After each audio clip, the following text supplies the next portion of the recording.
தேவனே நான் ஓமதண்டையில் இன்னும் நெருங்கி சேர்வதே என் ஆவல் பூமியில். 1 ராஜாக்கள் 19:13 கொஞ்சம் வாசி. அதை எலியா கேட்டபோது தன் சால்வையினால் தன் முகத்தை மூடிக்கொண்டு வெளியே வந்து கெபியின் வாசலில் நின்றான்.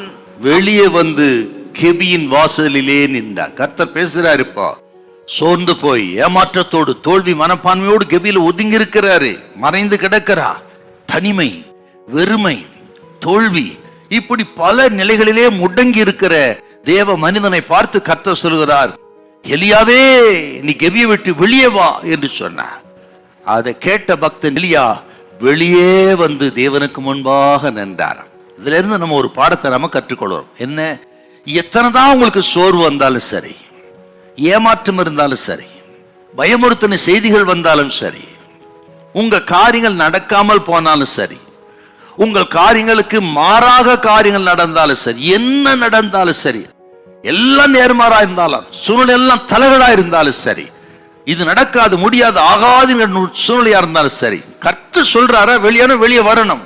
ஆக இன்னைக்கு இதை கேட்கிற உங்களை பார்த்து கர்த்தர் சொல்றார், ஒருவேளை நீங்க சில கெபியில கிடக்கலாம், குகையில கிடக்கலாம். ஒரு கடன் பிரச்சனை, போராட்டம், குடும்ப பிரச்சனை, வியாதி, பல நிலைகளிலே ஒரு கெபியை போல, குகையை போல நீங்க உள்ள கிடக்கலாம். கர்த்தர் உங்களை பார்த்து சொல்ல, வெளியே வா மகளே, வெளியே மா மகனே, உன்னை கொண்டு நான் செய்ய வேண்டிய காரியம் பயங்கரமா இருக்கிறது. நீ ஏன் இன்னும் அப்படி சோர்வோடு இருக்க வேண்டும், ஏமாற்றத்தோடு இருக்க வேண்டும், தனிமையோடு இருக்க வேண்டும்? இல்ல, உன்னை குறித்த காரியங்கள் பெரிதா இருக்கிறது.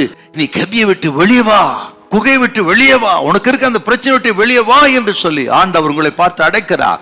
இப்போ நீங்க வெளியே வந்து மறுபடி ஜபத்தை தொடங்குங்க.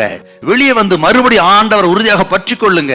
மறுபடியும் வேத வசனத்தை விசுவாசிங்க, ஆண்டவரை நம்புங்க. உங்களை குறித்து தேவனத்தை பெரிய திட்டங்களை ஏற்ற காலத்தை நிறைவேற்றுவார். ஆண்டவர் எப்படிங்க நம்ம வழிநடத்தி எப்படி காரியத்தை முடிப்பார்னா, என்னத்தான் நிலைமையா இருந்தாலும் சரி, கர்த்தர் சொல்ற வார்த்தைக்கு கீழ்ப்படியணும். அப்போதான் அடுத்த கட்டளை வரும். கர்த்தர் சொல்கிறார், அடைக்கப்பட்ட வாசல் உங்களுக்கு தேவன் திறப்பார், உங்கள் பாதை ராஜபாதையா இருக்கும். மறுபடியும் ஜபத்துக்கு வாங்க, கர்த்தர் வைத்த இடத்துக்கு மறுபடியும் வாங்க, மறுபடியும் கர்த்தர் உறுதியாய் பற்றி கொள்ளுங்க, மறுபடியும் விசுவாசிங்க, மறுபடியும் ஒரு புதிய ஆரம்பத்தை தொடங்குங்கள். உங்களுக்கு பெரிய ஆசீர்வாதம் இருக்கிறது. ஹல்லேலூயா, ஹல்லேலூயா.